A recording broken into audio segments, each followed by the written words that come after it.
Good evening. Hello, and a warm welcome back to Talk Norwich City. A morning video, an evening video.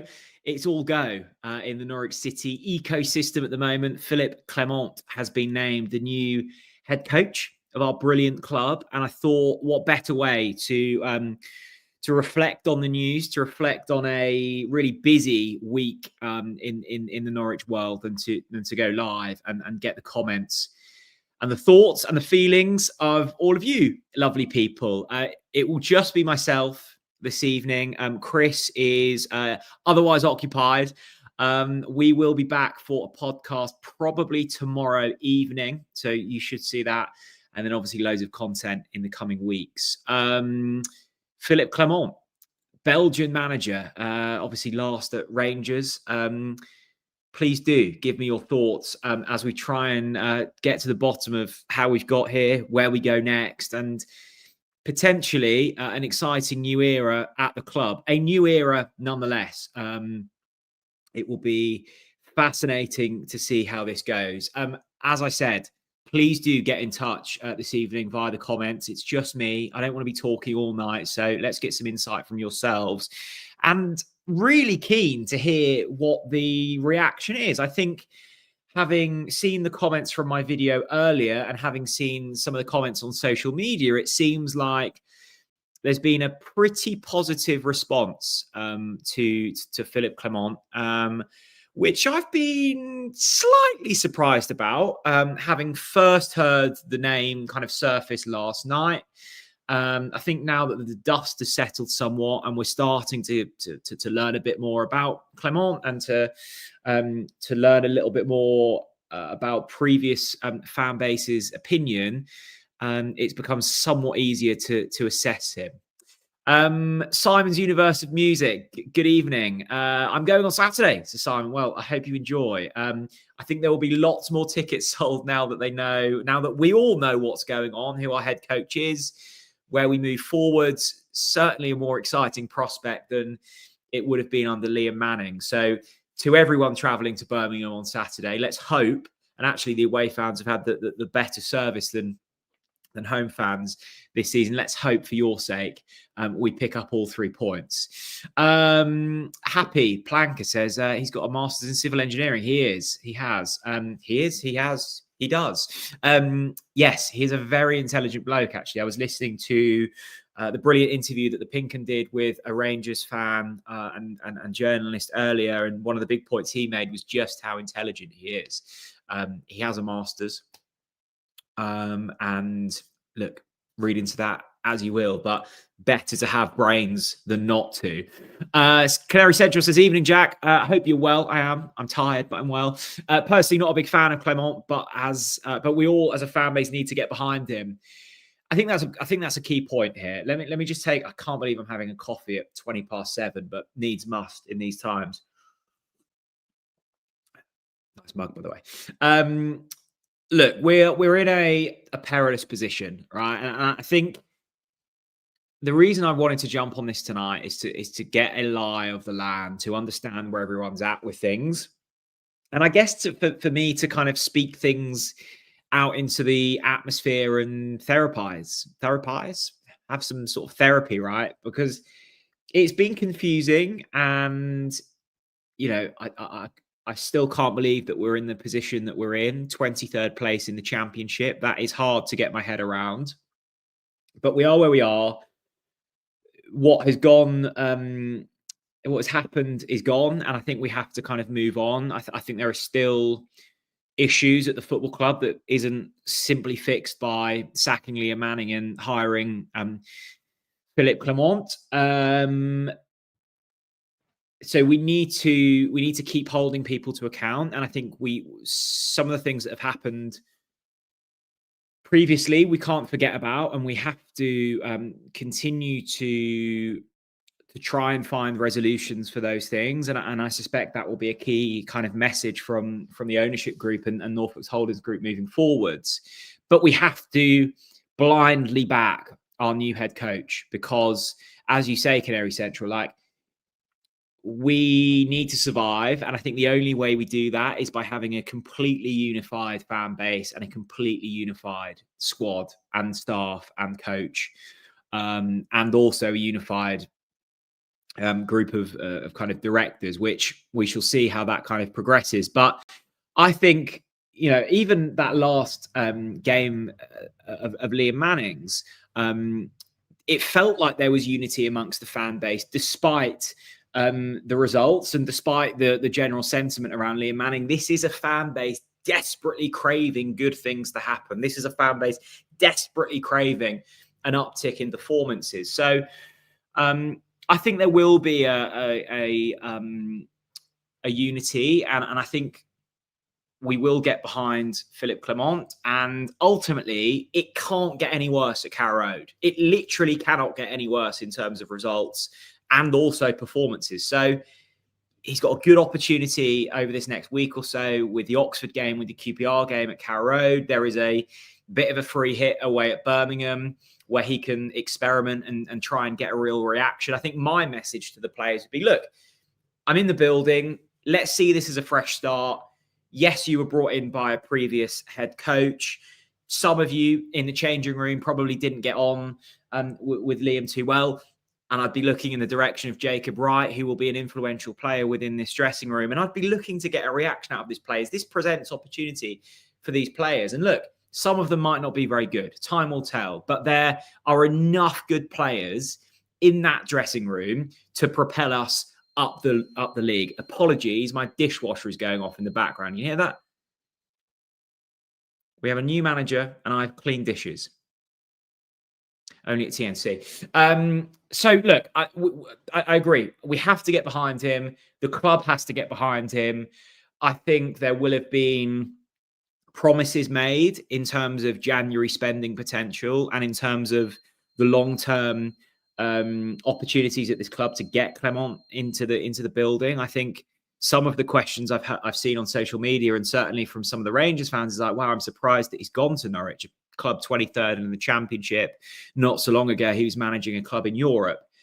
This is still an attractive job for head coaches. He's been given a lengthy contract. We shall see if that is another Liam Manning and Johannes Torp slight type ending, but they will have had to hand out a contract that length to convince anyone of note to come.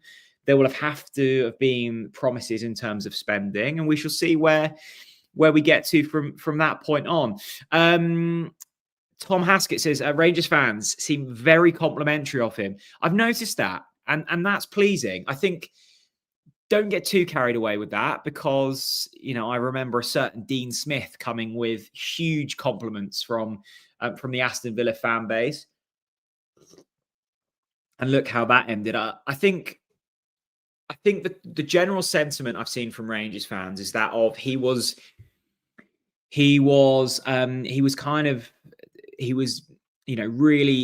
always going to struggle with the situation he had around him. I think the chairman had just left, the CEO had just left. They were in a different stadium. The proposed budgets in the transfer windows were basically halved. So he did well considering the circumstances. Was it a perfect tenure? Of course, it wasn't, because he wouldn't have been sacked if it was.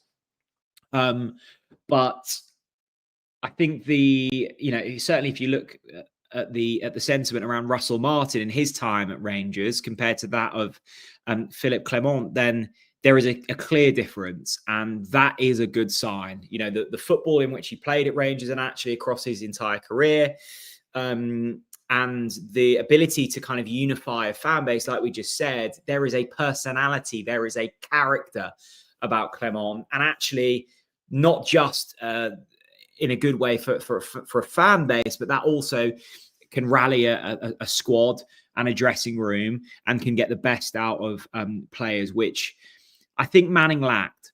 He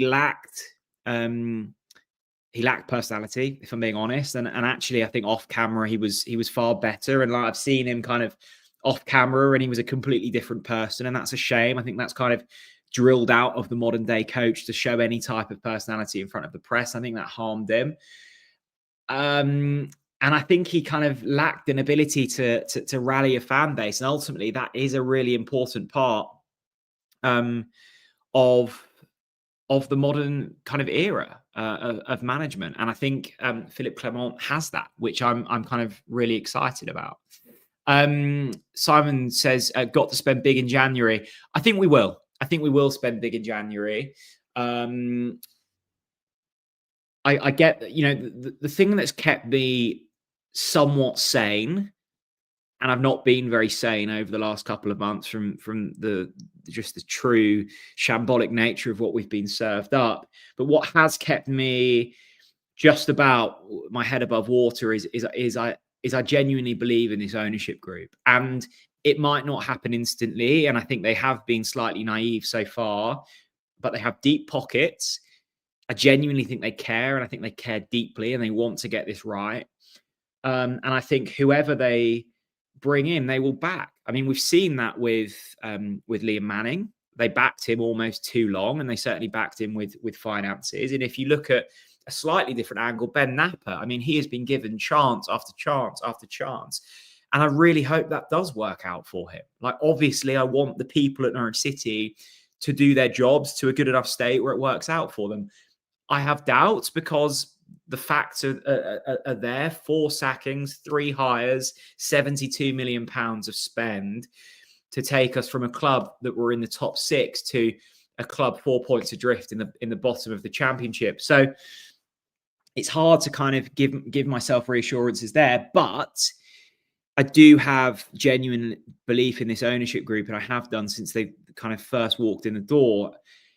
They need to get clearer and a better kind of oversight on how this football club operates, and more so the English game. I think it's very different to how they've operated the Milwaukee Brewers out in the States, but I think they will get up to speed. I still think there are changes that need to be made at board level, and time will tell to see what happens there. I appreciate it's difficult to make all of that change at once. I think you can.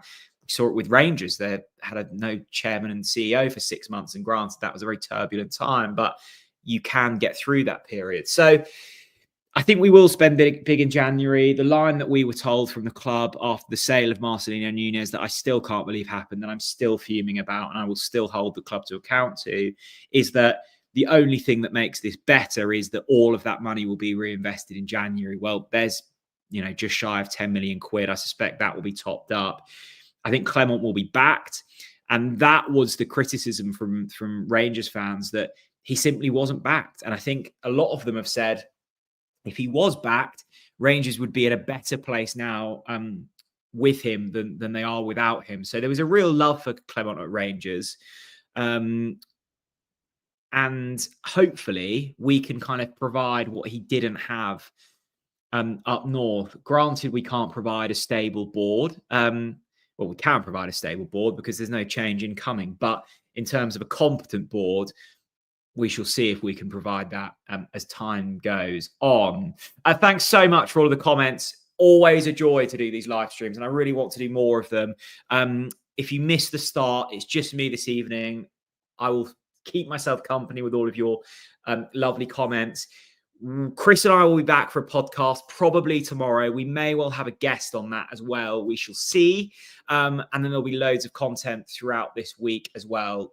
Podcasts, guest interviews, the full shebang. So I'm looking forward to really kind of navigating it and seeing where we get to with, you know, it's been a really chaotic season. Just to kind of take a sip of coffee and reflect.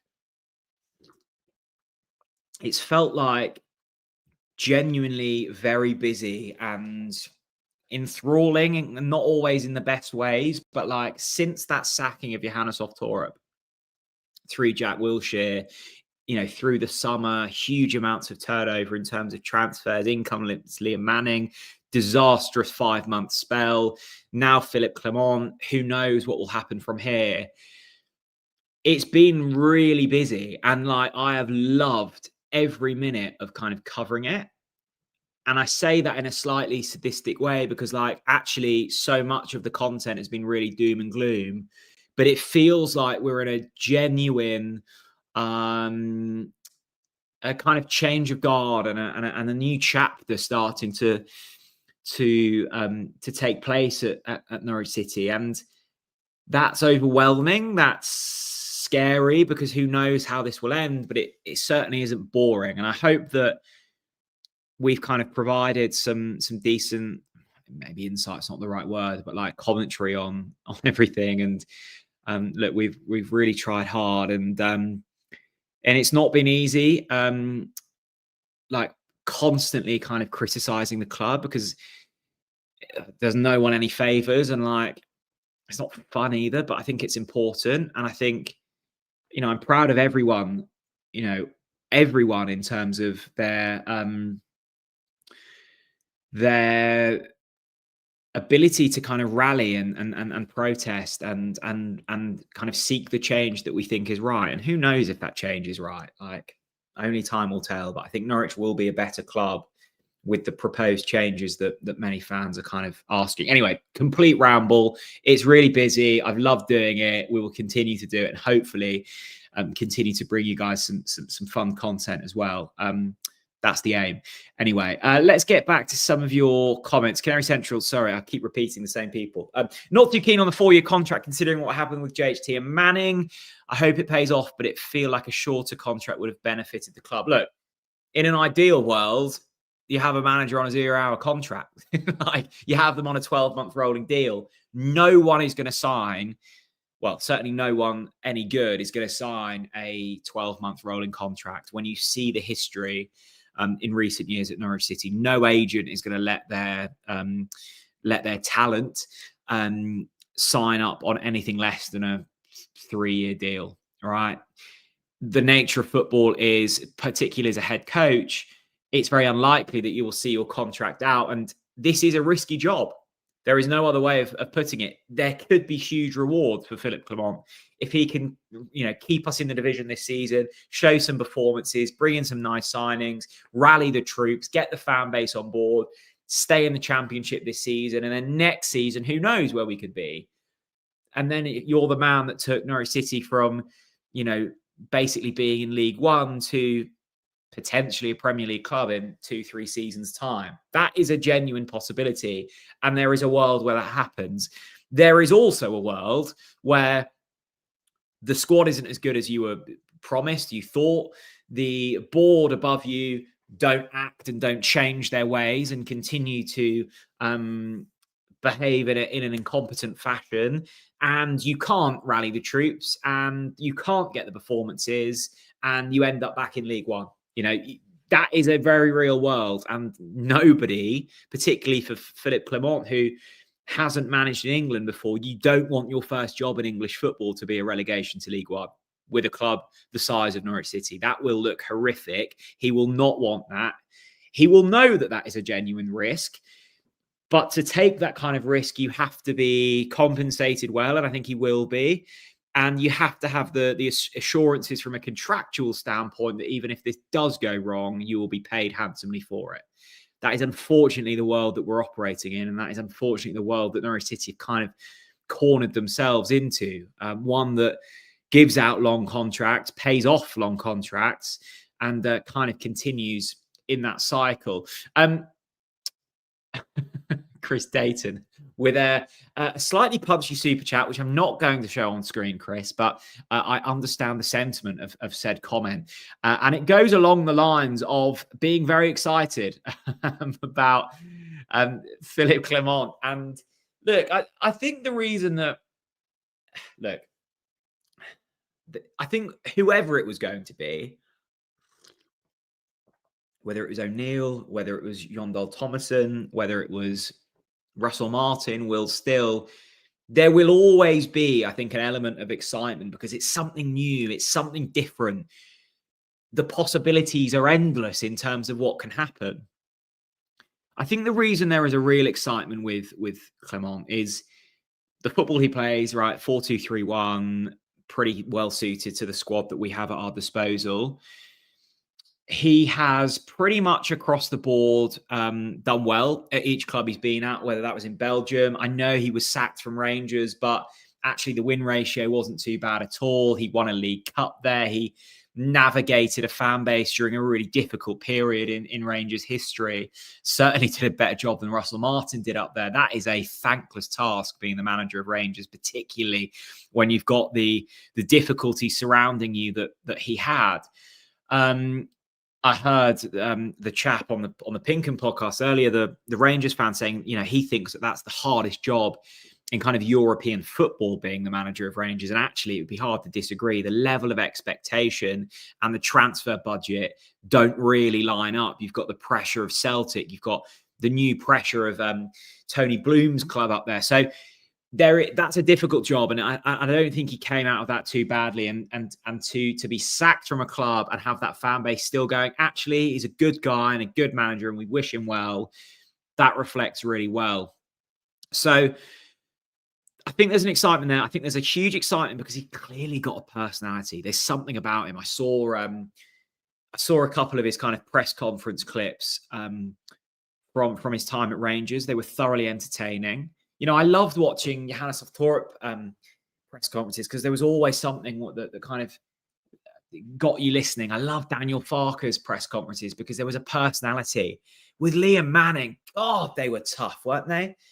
Unless you were really into behaviours and processes. So I think that goes a long way, and I think that kind of gets a level of excitement going as well. So I'm excited about Philippe Clement. I think I'm excited mostly because there is a huge amount of kind of going into the unknown. I have no idea what to expect. I'm hoping for some form of uplift, particularly at Carrow Road, where it's just been absolutely dire so far.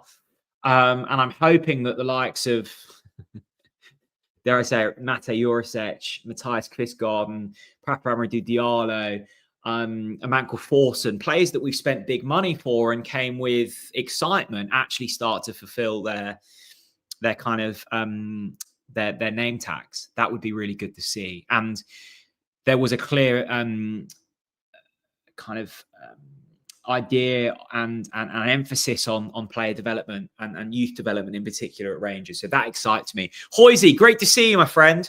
Strong CV. Let's have it. Hoisey, by the way, Norwich boy, Norwich fan, fantastic YouTube channel.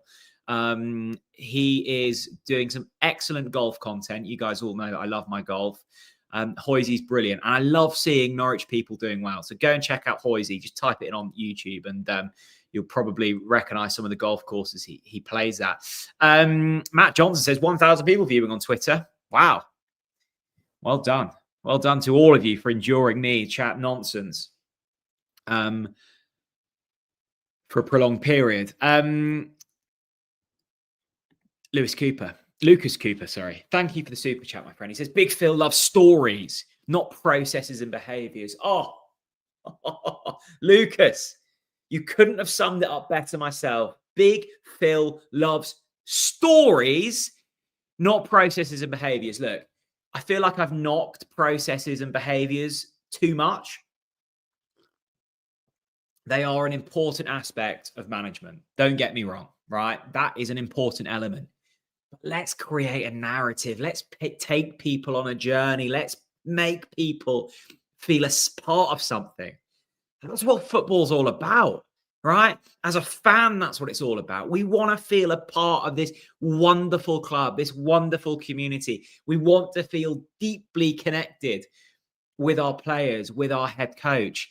And there was none of that under Liam Manning. I'm not saying that was entirely his fault, and I'm not saying that he does, goes about things in the wrong way. He was the wrong person at this time for Norwich City. But with Philippe Clement, or Philip Clement, if you're being all Norfolk, old Clement, he will take us on a journey. He will look to create a magical story here at Norwich City. And I've got to say, Lucas, he's saying all the right things. And I'm getting excited about the potential of Mr. Clement. Let's take a look. So many fantastic comments coming in. I'm so tired, by the way. We were up. We got a slight nod about this about 8:30. maybe about 8 o'clock last night, and it had come out of nowhere, right? Philippe Clement, where's that come from? Got the nod. First of all, we were expecting it to be announced last night, and for whatever reason, none of the press went with it. It was announced this morning, so like late night, early mornings, get the tiny violins out. But this one did move pretty quick, and actually, I kind of alluded to it on the podcast, on the video this morning. Incredible that they got to kind of this part of the process without Clement's name ever appearing. I think he's under the same agency as, weirdly, Shane Duffy and Borja Sainz. I think it's Wasserman, they're called, Wasserman. Big agency, fair play to everyone involved for kind of getting this over the line in a very 2006 way where no one had the first clue until very, very late in the process, where it eventually got kind of picked up by some of the journos and word started to spread. So very interesting indeed. Benny Van Life, Birmingham won their last 2 home games 4-0 and have dominated. A draw for us would be very good. I'm struggling to read. Yeah, look, I mean, it's a tough first game, but I think almost like a good way that there's not a huge amount of expectation on Saturday's game. Like, of course, a result would be great. I'd certainly take a point, but Birmingham, come up through League One, spent a lot of money, good squad, as Benny alluded to there. 2 back-to-back 4-0 home wins. It's going to be tough, but I think the real opportunity comes. So I think he took the training sessions today, or was at least at the training grounds. We'll have Wednesday, Thursday. I doubt they'll train Friday. They'll probably travel on the Friday. Obviously, game on the Saturday. It's the following week that's really important. Oxford at home, must win. QPR at home, must win. If you can pick up 2 home wins in your first week and a half of being the new Norwich City manager, that puts you in a really good position. And I think that's why it was so utterly critical to sack Manning when we did, because we'd already wasted so much time. We knew that the race had been run after the Ipswich game, and we persisted, and we went through that period against Sheffield Wednesday, and was it Derby, and I forget now. I try and kind of eradicate that trauma from my mind, but some really winnable games in that period that we just wasted, didn't win any of them. We couldn't waste this section now, because, again, much like every game in the Championship is winnable. But that week I've highlighted for a long time, that is a really critical week. Risky. And like, if it goes wrong, then we're kind of in trouble, big trouble. But let's, for a few weeks, just have blind optimism and let's get behind Philippe Clement and the boys, the big bald Belgian, as Chris has alluded to him as. Still time to get promoted, says Daniel. Seen strange. Well, I haven't seen stranger things happen. Potentially. I don't think you would have. I don't think you would have got too many people agree with you that that Daniel Farke side after his first season were going to storm to a Championship title winning season. So I think promotion this season might be slightly optimistic, but look, he'll be coming into Norwich with the hope and the aspirations and the genuine belief that we can together get to the Premier League. I've no doubt about that. I don't think he takes this job if he doesn't see that vision. I really don't. I think there will have been a lot of interest in Clement. I think he could have held out for a bigger job if he'd have wanted. His dream will be to manage in the Premier League, and he'll hope that he can do that at Norwich City, which kind of fills me with confidence. Lots of people saying Josh Sargent is moving to Ipswich. I would doubt that very much, but again, stranger things have happened. Tom says, think he'll be surprised by the quality in the squad. Although some players have been brought in with further potential, Chris Garden, etc., and maybe that's played a part in his commitment. Look, I still have the belief that this is I don't think it's a great squad. I think this is an okay squad. I think you've got a good goalkeeper in Vladan Kovacevic. I think you've got an okay core in terms of the defensive partnership with Darling next to maybe a McConville, or you've got Kenny McLean who can go back there. You've got Jacob Wright in the middle of the park. You've got Chris Garden, as mentioned. You've got Josh Sargent. There is a core to this team. I think there are players that we maybe expected a little bit too much from, and maybe we certainly overpaid for the likes of Mata Jurasek, Ante Cianats. Obviously, we won't see for the rest of this season, but this is a good championship squad on paper. And can you then convert paper to pitch? Well, that's ultimately why he'll be paid the big bucks.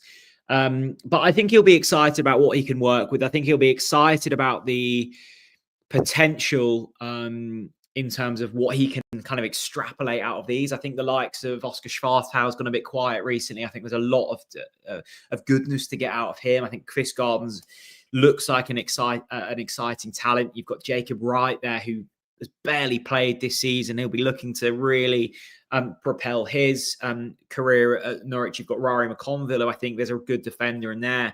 Played 90 minutes for his international side in the week, and I think got man of the match. So with all of that being said, I think from every single part of this club, it's ultimately been underperforming up until this point. And for someone like Philippe Clement, he'll be looking, going, I can improve that, I can improve that, I can improve that, I can improve that.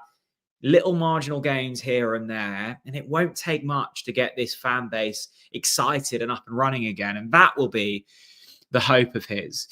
I think this is an interesting one. Jason Butcher, I think this is very much a Mark appointment. If you listen to Club Interview, he states that it was meeting with our owners that persuaded him to come to Norwich. Interesting. Look, I've not watched the full interview with the club. I think it's going to be a really entertaining press conference later this week. It was clear, and I think it was public knowledge, that the Atenasio's Norfolk Holdings Group were going to be more integral to this hiring process. I think it was very Ben Napper-led for Liam Manning, and they will have learned a lot from that. I think for Mark Atanasio, I think for Mike Atanasio, I think for Richard Resler, I think for that ownership group in general, there is a lot of pride at stake here. This is a pride play as well as a financial play, and they'll be looking to, I'm sure, flip the club at some point, probably a decade down the line, when they're hoping that Norwich are an established Premier League club. That will be the end goal. We can't be too romantic about this. For a pride's sake, and they're chums on the golf course in the venture capital world, a relegation to League One would be so humiliating. So I think from a structural management point of view, this was really important for Mark Atanasio to kind of mark his stamp on things. And at least then, if this goes wrong, which there is a real possibility it could, he can go, okay, it wasn't entirely Ben's fault. It wasn't entirely Neil Adams' fault. I also had a part to play, and I now need to figure out what's going wrong here. So, and if you're Philippe Clement, if you're any manager and you're talking to Mark Atanasio, I think you'd be dead impressed. I think he's a humble guy. He's a lovely guy. He's very intelligent. He's very shrewd. He's sharp. He's witty, and he'll give you loads of money, which is ultimately, I think, what you want to hear as a head coach. Will you back my ambitions with money? And Mark Atanasio will be sat there doing this. A lot to like. A lot to like indeed. Thank you so much for all of your comments, by the way. Barry Newman, who I think is a member. So hello, Barry. By the way, if you want to join the channel as a member and support the channel, I think you can do so from £2 a month. You can click join on YouTube. That really helps us out. We're investing a lot into the channel at the moment. So much appreciated those that are members, super chats, or just watch the videos, because obviously we make a little bit of money on the ads as well. Anyway, Barry says, Jacob Wright will flourish.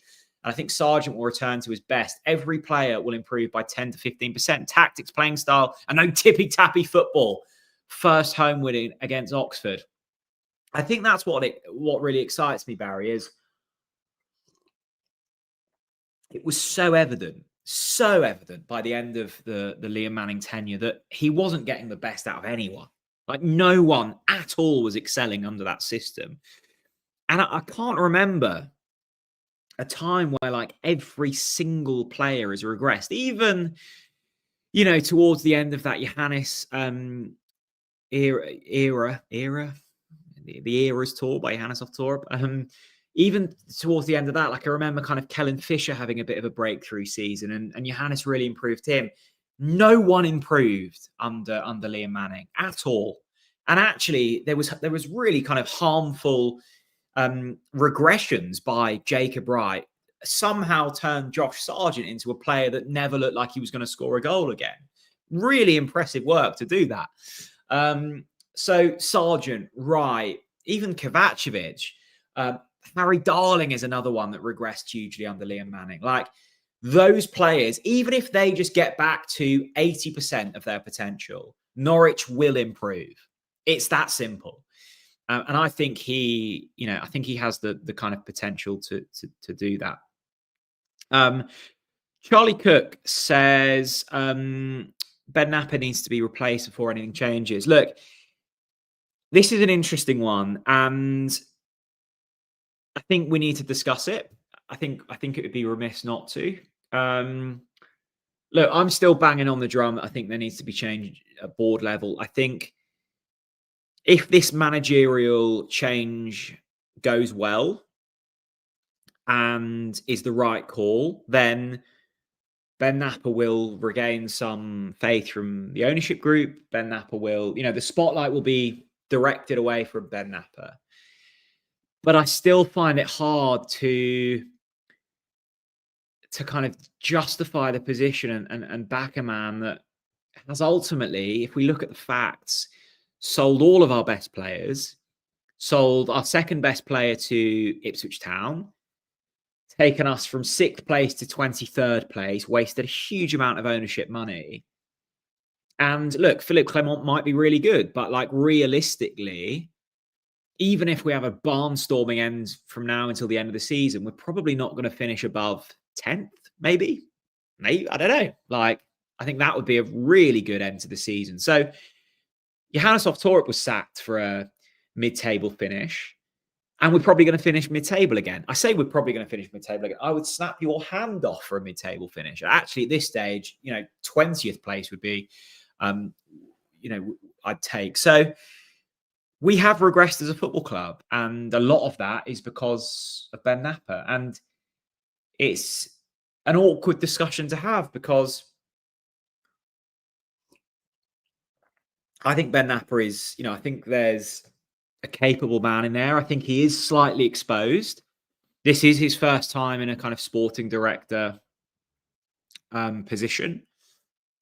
And that's a difficult job, particularly when you're trying to turn the fortunes of this football club. So I do feel for Ben Napper a bit.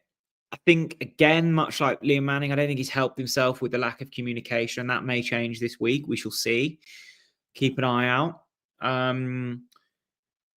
But yes, I'm still in the agreement that Norwich won't make wholesale progress in this current system and board level. I'm afraid that is my stance. And actually, it's kind of been my stance since the kind of unraveling of Stuart Webber and Daniel Farker. It's not been the same since that point. And that was a really special time because I think with Stuart and with Daniel, you had a completely aligned process. Everyone was in the same direction. And yes, Daniel Farker and yes, Stuart Webber annoyed some people. But ultimately, for that kind of 2.5, 3 years, you had complete and utter clarity on every single process at the football club. And I fear at this stage, you've got people pulling in different directions. People maybe looking at this as a stepping stone in their career rather than a really good opportunity to do well at Norwich City. That's my fear. And you will never see progress to the extent that we want to see when that is the situation. The confusing part is, with all of that being said, I really want to be positive and I really want to get behind Philippe Clement and this group of players. Can you do the positivity for the head coach and the players, and also the holding to account and the negativity towards a board level at the same time, we shall see. We shall see. I think you can be nuanced. I think you can be a bit of both, but it's not easy. And ultimately, as football fans, we just want to be winning football matches and having a fun time watching our team. I don't want to be talking about the accounts and the board structure. It's boring, right? But equally, I think it's important that we do, because we all want the best for this brilliant football club.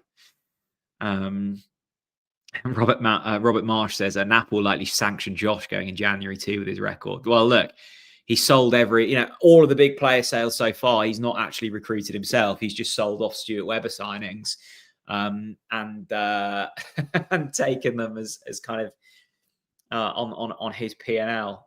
It will be interesting to see when we have to come to sell Mate Jurisic, Ante Cianats, etc., how much we get for them. Look, I'll do sort of 10 more minutes or so, and then I'll probably head off and have a little bit of a lie down. Craig says, imagine if he'd sold Sarge like he planned to, we'd have nothing left. Interesting. Lots of Ben Napper chat. Look, let's have the final few comments, I think, for Philippe Clement and like initial reaction. I'm excited to hear from him in his press conference later this week. I assume that will be Thursday time, maybe Friday, probably Thursday. I'm excited to see how we perform on Saturday, whether there will be an instant bounce. Excited to see how he sets his first team up. But what really excites me is next week at Carrow Road. Tuesday night, under the lights, at Carrow Road, against this team that we should be beating with a new manager. That really gets me going. That gets me excited. It's going to be bouncing inside Carrow Road. New era, new potential, new possibilities. The great escape under the big, bald Belgian. Does that not get you excited? Bloody hell, it gets me excited. Really does. This is interesting. I didn't know this, and fantastic if true. George says, everything you need to know about Clement is told by this. When sacked by Rangers, he donated half of his compensation package back into Rangers. Very generous. Look, I get a good feeling about this bloke. I think he's a good man. I think he's got good principles. I think he's got a good style of football. And he's a bit of a passion merchant. And actually, we've missed that. Dean Smith. Johannesov Torup, Liam Manning, right? Let's get attacking football, bit of passion, bit of a nutcase. We'll run through brick walls for his fans. I'm up for a bit of that. And I hope you are too. Look, I'm going to call it a day here. Thank you so much to everyone for jumping on. This was more selfishly for my sake to kind of figure out what everyone's thinking for this appointment. Barry, thanks so much. I see that you upgraded your membership. Very kind. Good to see you happy. I am. You deserve a rest in the Lakens. Don't think I'm going to have a Lakens. Try not to drink during the weeks now, but I will have a coffee, which will probably energize me at the wrong time. And yes, I am happy about the signing of Philippe Clement. Look, thanks to all of you for watching. Please do lock into TNC. If you want to become a member, you can press the join button on the YouTube channel. That would be a huge help to all of us here, both me, Chris, and everyone behind the scenes. And we will see you for lots of content this week. I hope you're not bored of us too much as of yet. Philippe Clement is the new head coach of Norwich City. Take care, everyone. Have a good evening. Bye-bye.